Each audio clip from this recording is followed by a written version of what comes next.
तो हेलो दोस्तों। आप सभी को राधे राधे। तो बताइएगा आप लोग कैसे हैं? अच्छे हैं? और आप लोगों की पढ़ाई कैसे ढंग से चल रही है अभी? अच्छे ढंग से चल रही है? तो आज लेकर आए हैं चैप्टर नंबर 3, दो चर वाले रैखिक समीकरण। जैसा कि मैंने पिछले पहला चैप्टर यानी दूसरा चैप्टर यूक्लिड विभाजन और द्विघात बहुपद दोनों को पढ़ा दिया है, और आज तीसरा चैप्टर शुरू करने वाले हैं, जो कि चैप्टर नंबर 3 है, दो चर वाले रैखिक समीकरण के युग्म। तो आज उसी का इंट्रोडक्शन लेक्चर है, और आज इंट्रोडक्शन पढ़ेंगे और अगले क्लास से क्वेश्चन वगैरह को सॉल्व करेंगे। तो चलिए बिना देरी के क्लास को स्टार्ट करते हैं और दो चर वाले रैखिक समीकरण को समझते हैं ये आखिर है क्या। तो हेडिंग देंगे चैप्टर नंबर 3 क्या है, दो चर वाले रैखिक समीकरणों के युग्म। समीकरण युग्म। युग्म मतलब बताएं कि युग्म मतलब जोड़ा, यानी दो को जो भी एक टाइप का चीज जो भी होगा, मतलब एक टाइप का जो भी वर्ड होगा वो होगा दो को, तो हो जाता है युग्म। जैसे कि दो है, कमा चार है, इस प्रकार का हो गया युग्म। यानी जोड़ा वाला जो भी रहेगा वो साथ में जो भी एक टाइप का रहेगा वो क्या हो जाएगा, युग्म हो जाएगा। तो ये हो गया युग्म। तो युग्म समझ में आ गया होगा, जो कि जोड़ा रहता है, साथ में रहेगा, एक टाइप का ही रहेगा, समान समान रहेगा, लमसम लमसम लगभग समान रहेगा दोनों, तो हो जाता है युग्म। तो आज स्टार्ट करते हैं दो चर वाले रैखिक समीकरण युग्म। में द्विघात बहुपद में क्या था कि एक जाति वाला रहता था। अगर द्विघात बहुपद x के साथ है तो x में सब रहेगा एक्स स्क्वायर प्लस 2x+2। लेकिन अगर y में रहता तो y स्क्वायर द्विघात बहुपद में 2y+2 ऐसे रहता। लेकिन द्विघात समीकरण में क्या है कि x भी रहेगा, y भी रहेगा और +2 भी रहेगा, बराबर 0 रहेगा। या बराबर कि इधर मान लीजिए करना है तो इधर -2 हो जाएगा। इसमें भी होता था ऐसा ही कि मान लीजिए y² प्लस 2y बराबर इधर कर देते तो -2 हो जाता, बराबर मान लीजिए द्विघात समीकरण हो जाता। अगर बराबर के 0 नहीं दिए हैं तो द्विघात बहुपद हो गया। ये द्विघात बहुपद अगर बराबर 0 दे दिए तो द्विघात समीकरण हो गया। उसी प्रकार हो जाएगा कि इसमें दो जाति का रहेगा। द्विघात बहुपद में क्या रहता है, द्विघात समीकरण में क्या रहता है, एक जाति वाला रहता है। नहीं, अगर x साथ में है तो x ही रहेगा, लेकिन इसमें x और y दोनों रहेगा, इसलिए बोल रहा है दो चर वाले। इसमें सिर्फ द्विघात बहुपद है, लेकिन इसमें क्या है, दो चर। दो चर करने का मतलब x और z ABCD का जो भी होगा वो a, और अगर a है तो a b दोनों रहेगा, x है तो x y दोनों रहेगा, उसका अगला वाला दोनों रहेगा। अगर c है तो d भी रहेगा, e है तो f भी रहेगा। तो इस प्रकार से हो जाएगा दो चर वाले रैखिक समीकरण, यानी दो गो चर होगा, दो गो चर राशि। तो ये हो गया एक युग्म, मतलब कि दो चर वाले रैखिक समीकरण हो गया। लेकिन क्या साथ में युग्म बोल रहा है, तो इसी प्रकार एक और हो जाएगा 2x+2y बराबर -4। तो ये हो गया दो चर वाले रैखिक समीकरण के युग्म, यानी दो को साथ में एक तरीका का आ गया, एक टाइप का दो गो आ गया तो हो गया युग्म। और सिर्फ एक रहता तो क्या हो जाता, दो चर वाले रैखिक समीकरण। और दो आ गया तो ये हो गया युग्म। तो इस प्रकार दो चर वाले रैखिक समीकरण होता है। और इसमें अगला चलते हैं, अगला पर इसको मिटाते हैं और समझते हैं दो चर वाले रैखिक समीकरण का पहले व्यापक रूप की क्या होता है। तो लिखेंगे दो, इसका कोई डिफिनेशन परिभाषा वगैरह नहीं होता, बस जो बता दिए कि एक्स वाई दो राशि वाला रहेगा, दो चर राशि, तो हो जाएगा दो चर वाले रैखिक समीकरण। अगर एक्स वाई वाला दो को साथ में लिखा रहेगा ऊपर नीचे करके या कोमा दे करके तो वो हो जाएगा युग्म। तो लिखते हैं दो चर वाले रैखिक समीकरण के व्यापक रूप। दो चर वाले रैखिक समीकरण के समीकरण युग्म के युग्म, क्योंकि दो युग्म मतलब जोड़ा, समीकरण युग्म का व्यापक रूप। तो व्यापक रूप में लिखते हैं, इसका व्यापक रूप हो जाएगा दो चर वाला रैखिक समीकरण है, तो इसमें 2 को चर राशि होगा। तो पहले मान लीजिए a1x plus b1y plus c1 बराबर 0। तो ये 2 चर वाला रैखिक समीकरण का व्यापक रूप हो गया। लेकिन क्या है, यहाँ युग्म है, तो इसी प्रकार एक और देना पड़ेगा, a2x plus b2y plus c2 बराबर 0। तो ये हो गया 2 चर वाले रैखिक समीकरण युग्म का व्यापक रूप। एग्जाम्पल के लिए आप मान सकते हैं यहाँ पर कि यहाँ मान लीजिए कि इसी प्रकार ये दोनों का कि x प्लस y प्लस 2 बराबर 0। अभी a2 हो गया, यानी दूसरा युग्म है, तो हो जाएगा 2x प्लस 2y प्लस 4 बराबर 0। एग्जाम्पल के तौर पर ये हो गया 2 चर वाले रैखिक समीकरण का एग्जाम्पल। ये क्या हो गया, व्यापक रूप हो गया, ये क्या हो गया, इसका एग्जाम्पल हो गया। तो बस यही है। और इसी में अगला कंडीशन अब पूछेगा कि इसमें से कोई पूछ देता है कि संगत है, कौन असंगत है, कौन प्रतिच्छेद है, कौन अपरिभाषित है, जो भी है वो सब पूछेगा। तो उसके लिए भी कंडीशन होता है कि a1 बट्टा a2 बराबर b1 बट्टा b2 बराबर c1 बट्टा c2 बराबर 0। अगर तीनों बराबर होगा तो संपाती होगा, अनंत हल होगा, कोई गिनती नहीं होगा। तो इस प्रकार का जो भी कंडीशन होता है तो उसको समझते हैं और आगे चलते हैं। तो बढ़ते हैं आगे की ओर। ये एग्जाम्पल हो गया इस प्रकार, मतलब इस कंडीशन में 2 गो चर राशि वाला होगा और 2 गो एक टाइप का ही होगा, यानी युग्म वाला होगा। तो वो क्या हो जाएगा, वो हो जाएगा 2 चर वाले रैखिक समीकरण के युग्म। तो अगला चलते हैं कि अगला कंडीशन क्या बोल रहा है। एक कंडीशन होता है, मान लीजिए ये तो एग्जाम्पल हो गया।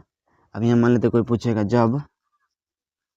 जब a1 बट्टा a2 बराबर b1 बट्टा b2 बराबर b1 बट्टा b2 हो, तो इसका कंडीशन होता है कि क्या हो जाएगा, अगर इतना ही दोनों बराबर है तो यहाँ पे लिखाएगा केवल एक हल होगा। क्या होगा, केवल एक हल होगा, प्रतिच्छेदी होगा, प्रतिच्छेद करती रेखा होगा, प्रतिच्छेदी होगा, प्रतिच्छेदी होगा, संपाती या संगत। तो ये हो जाएगा संगत समीकरण, संगत हो जाएगा, संगत होगा। तो कहने का मतलब ये सब क्या हुआ, आपको सवाल दिया जाएगा कि मान लीजिए एक एग्जांपल लेते हैं, क्या है a1 बट्टा a2 बराबर b1 बट्टा b2 हो, तब अगर मान लीजिए यहाँ पर एक सवाल लेते हैं x प्लस y प्लस 2 बराबर 0, x minus y, x plus y minus 2 बराबर 0। अगर ये आ गया और यहाँ से हमको निकालना होगा क्या कि बताइए कि कौन, अगर कंडीशन बोलेगा कि यह संगत हो और प्रतिच्छेदी हो या केवल एक हल हो, ये कंडीशन बोल के और उसके बाद बोलेगा कि ग्राफी विधि निकालना है, तो इसको चेक करने के लिए हमको दिमाग लगाना पड़ेगा कि पहले चेक करना पड़ेगा कि संगत है या असंगत है या प्रतिच्छेदी है। सवाल दिया रहेगा x प्लस वाई प्लस 2 बराबर 0, x प्लस वाई माइनस 2 बराबर 0। तो इसको पहले ज्ञात करें कि यह संगत है या असंगत है या प्रतिच्छेदी है।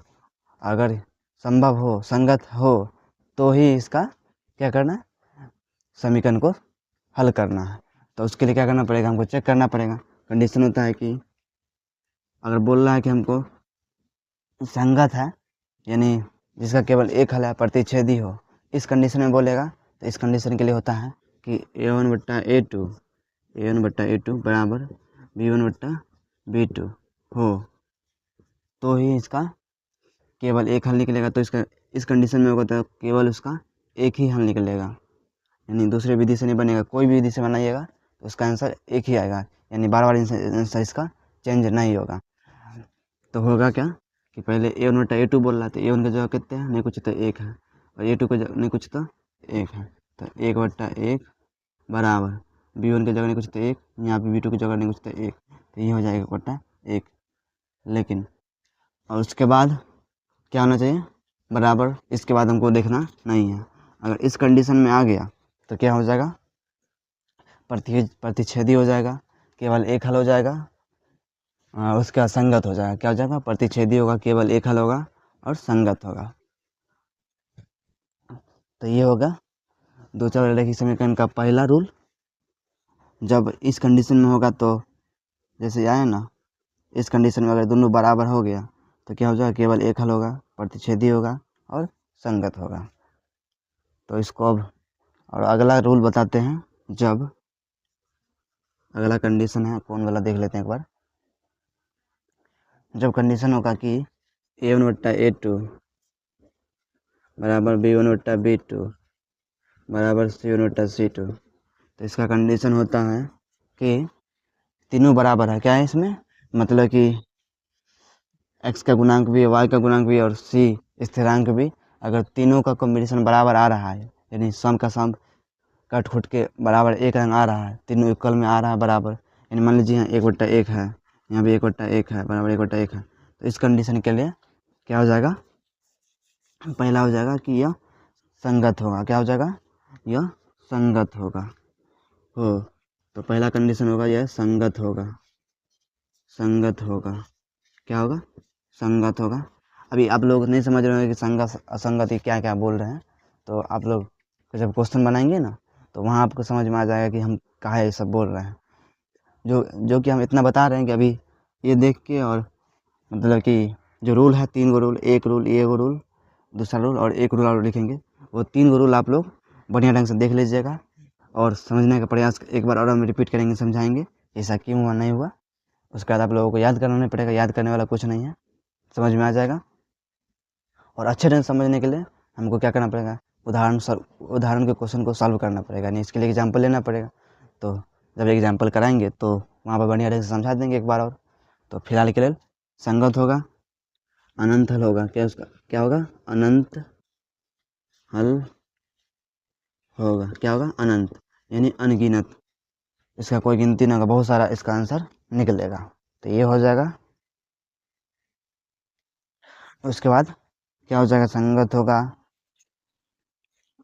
ये था प्रतिच्छेदी हो गया, लेकिन ये क्या हो जाएगा, संपाती हो जाएगा। क्या हो जाएगा, संपाती, यानी संपाती करने का मतलब सब बराबर, बहुत संपाती, तीनों कंडीशन बराबर हो गया तो क्या हो गया, संपाती होगा, अनंत हो गया, संगत हो गया। तो ये हो गया दूसरा रूल। एग्जाम्पल के लिए मान लीजिए बताइए कि अगर तीनों इस प्रकार का एग्जाम्पल देने रहेगा, कुछ भी दिया रहेगा अपना मन से, और इस कंडीशन में आ गया तो क्या हो जाएगा, वहाँ संगत हो जाएगा, उसके बाद अनंत हल हो जाएगा और वो संपाती होगा। एक कंडीशन और है, तीसरा कंडीशन, कि इसमें 2 गो बराबर आएगा लेकिन लास्ट वाला बराबर नहीं हो, तो अब उसको क्या करना पड़ेगा,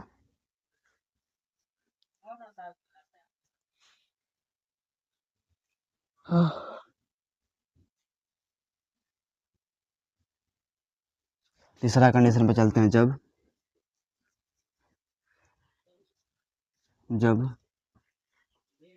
A1/A2 बराबर B1/B2 बराबर नहीं है C1/C2 हो, तब क्या करेंगे, तब ये हो जाएगा, क्या हो जाएगा, कोई हल नहीं होगा इसका। अगर इस कंडीशन में आ गया तो उसमें लिखेंगे कोई हल नहीं होगा, कोई हल नहीं। क्या होगा, कोई हल नहीं। उसका क्या हो जाएगा, ये समांतर होगा, समांतर नहीं, समांतर नहीं होगा, असंगत हो जाएगा। क्या हो जाएगा, ये असंगत हो जाएगा, असंगत होगा, असंगत होगा। इसमें क्या प्रतिच्छेदी था, इसमें अनंत हल था, अपन संपाती था, और इसमें क्या हो जाएगा, विरोधी हो जाएगा। क्या हो जाएगा, विरोधी हो जाएगा, विरोधी समीकरण, विरोधी समीकरण होगा। क्या हो जाएगा, विरोधी, जो कि इसका सेट रूल मतलब रूल पर लागू नहीं होगा। यानी इस कंडीशन में आएगा तो सवाल को क्या करना है, ड्रॉप करना है, यानी छोड़ देना। इस कंडीशन में आएगा तो क्या करना पड़ेगा, उसको सवाल को हमको नहीं बनाना पड़ेगा, छोड़ देना ही ज़्यादा बेहतर रहेगा, क्योंकि इसका कोई हल नहीं निकलेगा। इस कंडीशन में सवाल है, पहला सवाल जो भी दिया रहेगा उसको चेक करना है कि अगर इस कंडीशन में बैठ रहा है कोई भी सवाल तो उसका कोई हल नहीं निकलेगा, और क्या हो जाएगा, असंगत हो जाएगा, या संपादित होगा नहीं, क्या हो जाएगा, विरोधी समीकरण हो जाएगा। तो ये हो गया इसका जो 3 रूल है सो, और उसके बाद बताएंगे कि दो चर वाले रेखीय समीकरण युग्म के कितने विधि से हल किया जा सकता है। अब उस पर चलते हैं, और आप लोगों को एक बार और इसको हम समझाएंगे क्वेश्चन के प्रैक्टिस के साथ, उदाहरण जब बताएंगे उसके साथ ही समझाएंगे, इसलिए आप लोगों को चिंता नहीं करना है। इसको मिटाते हैं और अगले जो जितने विधियाँ हैं उसको बताते हैं कि कौन कौन विधि से सॉल्व होगा। उसको बताने के बाद आज लेक्चर, छोटा सा लेक्चर ये 20 मिनट का रहेगा, और अगले लेक्चर में उदाहरण के साथ विधि मतलब कि जितना हो सके छोटा छोटा लेक्चर लेके 20 मिनट 25 मिनट ज़्यादा ज़्यादा समझाने का प्रयास करेंगे। तो आप लोग चिंता नहीं करिएगा, बस ये कंडीशन याद कर लेना है कि ये कंडीशन में ये होता है और ये कंडीशन में ये होता है। तो इसको मिटाते हैं।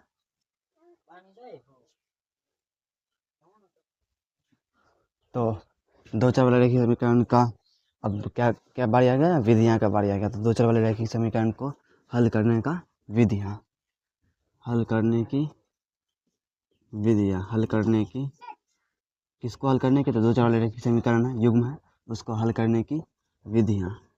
तो कौन कौन सी विधियाँ उसको चलिए बताते हैं।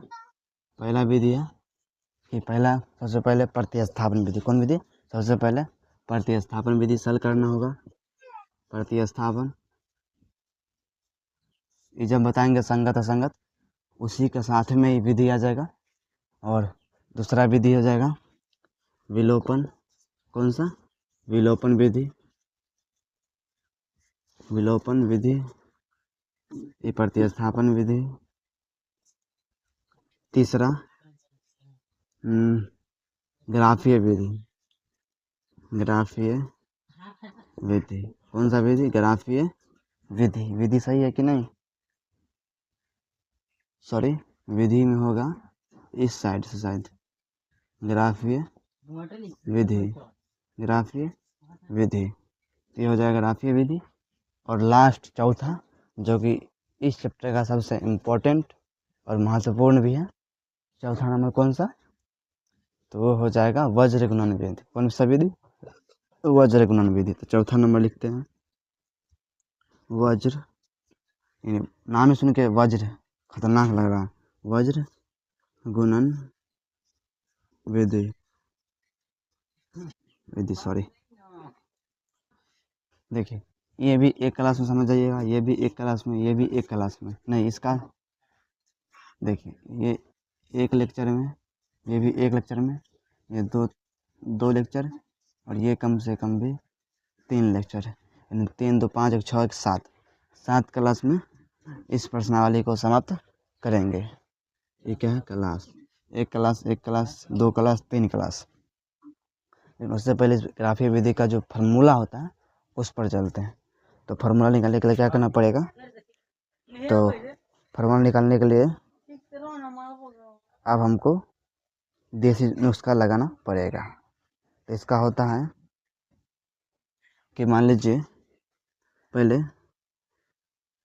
B1 नीचे B2, B1 लिखेंगे, यहाँ x लिखेंगे, यहाँ B1 लिखेंगे, यहाँ B2 लिखेंगे, यहाँ C1 लिखेंगे, सॉरी यहाँ C1 लिखेंगे, यहाँ C2 लिखेंगे, यहाँ A1 लिखेंगे, यहाँ A2 लिखेंगे, फिर यहाँ B1 लिखेंगे, फिर B2 लिखेंगे। तो ये हो जाएगा x, ये हो जाएगा y, ये हो जाएगा 1, क्या हो जाएगा, x हो जाएगा, y हो जाएगा, 1 हो जाएगा।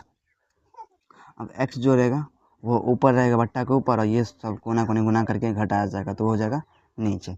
तो लिखेंगे यहाँ पूरा सॉल्व करके, ये x अपना जगह पर, तो x अपना जगह पर, पूरा बट्टा एगो। अब इसको इससे गुना पड़ेगा, इससे गुना करना पड़ेगा। तो पहले कहाँ चालू करेंगे, तो पहले चालू करेंगे B1 को C2 से, तो B1 को C2 से, तो B1 C2 माइनस, गुना बीच में माइनस, ये कंडीशन होता है बीच में माइनस लगाने का, इस फार्मूला के लिए B1 C2। अब ये B2 को C1 से B2 C1 फिर बराबर का चिन्ह देंगे, फिर y देंगे, फिर बट्टा देंगे उसी प्रकार। अब ये हो गया। अब इसको इससे तो C1 क्या हो जाएगा A2 C1 A2 माइनस और फिर C2 A1 C2 A1। तो ये हो गया। अब फिर तीसरा बराबर देंगे, एक देंगे उसी प्रकार, इसको इससे A1 B2 minus A2 B1। तो ये हो गया वज्र गुणन विधि का एक झक्कास सा फार्मूला। अब देखिए इसका देशी नुस्खा ये कोई मतलब किताब में दिया गया नहीं है कि इस तरीका से ही बनाना है। ये सब विद्यार्थियों को मतलब कि जो भी लोग सवाल बनाते हैं उसको आसान बनाने के लिए इस विधि को बताते हैं, जो भी सर लोग पढ़ाते हैं। मुझे भी सर बताए हैं, हालांकि ये बुक मैंने दिया रहता है, लेकिन फार्मूला इतना बड़ा फार्मूला याद नहीं होगा, इसलिए ये तरीका बताया जाता है कि B1 B2 चालू करना है और फिर लास्ट में B1 B2 अंतिम में आ जाएगा। पहले x लिखेंगे, फिर y लिखेंगे और फिर एक लिखेंगे, और x एगो बट्टा में, y एगो बट्टा में, एक एगो बट्टा में, ऊपर मतलब बट्टा के ऊपर सब में, उसका जो भी गुना होगा वो बट्टा के नीचे में गुना करके घटा के, गुना करके घटा के, गुना करके घटा के करते जाना। और क्योंकि x का मान भी यहाँ दिया रहेगा, x अपना रहबे करेगा, और B1 C2 मतलब मान लीजिए यहाँ 2x प्लस 2y प्लस 4 फिर 3x प्लस 3y प्लस 6, इसमें मान लीजिए A1 A2 दिया है, B1 B2 दिया है, C1 C2 दिया है, यानी नीचे का जो भी है वो सब दिया है और ऊपर का मान हमको निकालना होगा। तो उसी प्रकार है, ये वज्र गुणन विधि हो गया। वज्र गुणन विधि के लिए फार्मूला है, तो अब लोग इसे ज़रूर से ज़रूर देख लीजिएगा, एक बार समझने का प्रयास करिएगा। हालांकि 4 विधि है, हम बताएंगे कि इसको डिटेल से पढ़ाएंगे 3 2 5 1 6 1 7 यानी 8 क्लास में ये चैप्टर को, तीसरा नंबर चैप्टर को समाप्त करेंगे। धन्यवाद, राधे राधे, मिलते हैं अगले लेक्चर में, तब के लिए जय हिंद।